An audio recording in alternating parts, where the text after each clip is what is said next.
Kapag sinabing laway lang ang puhunan, anong trabaho ang una mong naiisip? Call center. Fill in the blank.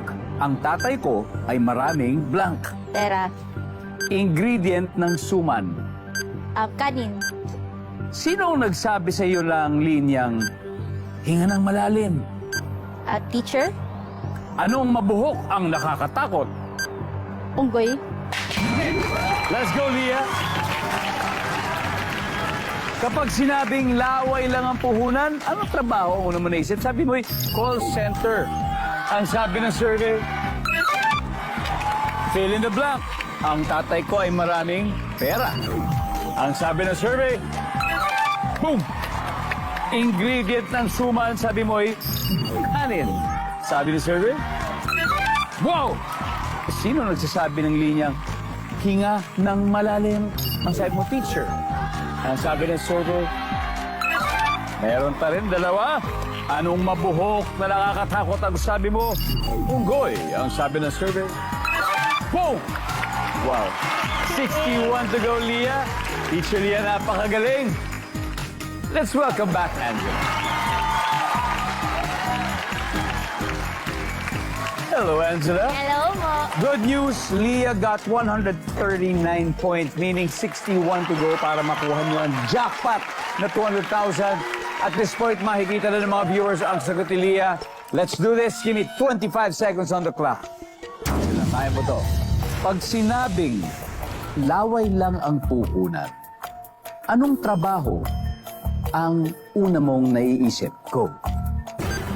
Driver. Fill in the blank. Ang tatay ko ay maraming blank. Pera. Bukod sa pera, Trabaho. ingredient ng suman. Kanin. Bukod sa kanin, Gatas. sino ang nagsasabi sa'yo ng linyang hinga ng malalim?